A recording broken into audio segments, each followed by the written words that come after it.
potential and capacitance chapter. So in this video we will be seeing about electrostatic potential due to a point charge, which is 2.3 in your NCERT textbook. So let's start. Okay, so let's potential due to a point charge. So when will we consider a charge to be a point charge? We will consider it to be a point charge only when the charge's radius should be much smaller than the distance between them. Only then it is considered to be a point charge. Okay, very small point charge. That's all. Okay. So now let's take this to be our source charge, and this is a test charge which is of 1 coulomb. We already saw in the previous class, right? What is potential? Potential means work done in bringing the unit positive test charge from infinity to a point, right? That is what here, from infinity to a point, and bringing the unit positive 1 coulomb charge. So the distance between the source charge and this test charge is x, and I am going to bring this to a point P. So the distance between the source charge and the point P is r. Okay. So now what is the angle between them? So as actually the point is like in this direction, but we are moving in this direction, but actually it has to move in this direction. So it is just like this, opposite. So always when the direction is opposite, that theta should be 180 degree. Okay, the theta should be 180 degree. This is what we know, and we know one formula, which is volt. What is formula of V?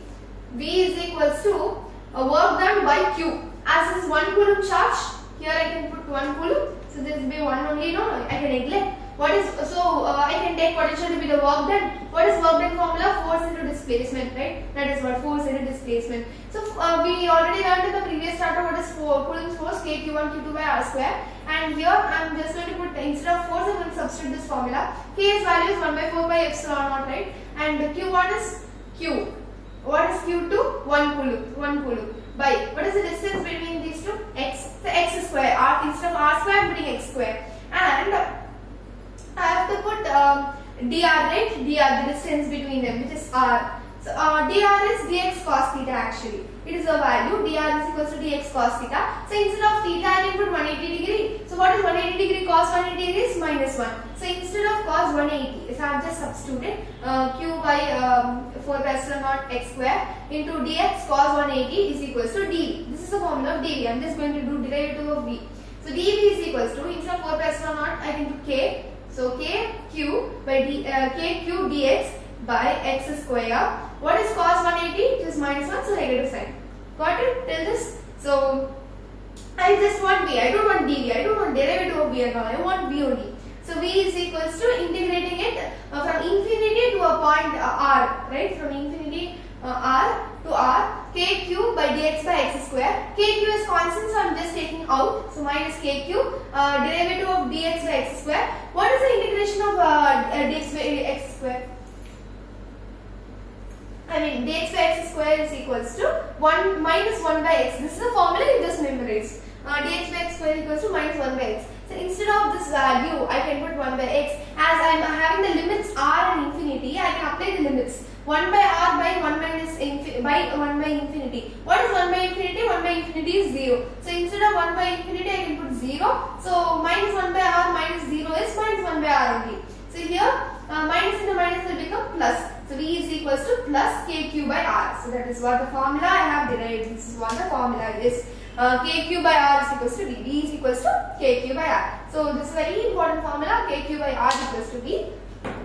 So v is a scalar quantity actually, and here if you see the relation between v and r, it is inversely proportional. V is inversely proportional to r, and we know another formula which is of electric field. E is equals to kq by r square. And here, what is the relation between E and R? E is inversely proportional to 1 by R square, which is much greater than V, right? So V, it is just 1 by R, but E is 1 by R square, because the formula is kq by R square and V is kq by R. Got it? So if you plot this as graph, I will get E and V along the y-axis and R along the x-axis if I am going to take. E and V, this is a graph for V. Got it? Black color one is for V. Black color one is actually a hyperbola.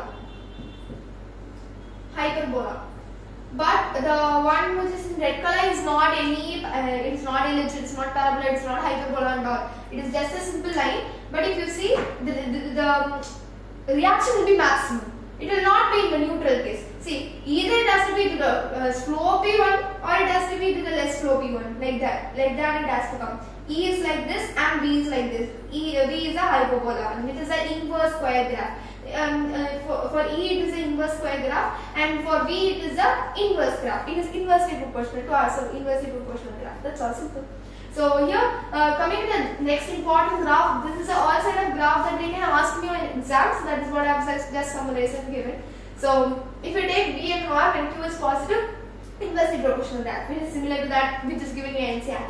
The one which is not given in NCERT, but you would just do is when Q is positive, and when I'm going to take 1 by R. 1 by R means it is just directly proportional, right? V and 1 by R is directly proportional. So I'm taking the directly proportional graph here. And what if it is like I'm going to take 1 by R along like this in this axis, that is if Q is negative. If Q is negative, it has to come like this. And again, if Q is negative, I'm going to put V by R, the graph should be like this. Got it? So this is what is all about the electrostatic potential to a point charge. And we learned that V is equals to KQ by R. This is a very important formula, you can use it in numericals also. So in next video, we'll be seeing about the potential due to an electric dipole next video. Got it? So if you like this video, please do like, share and also comment. Bye.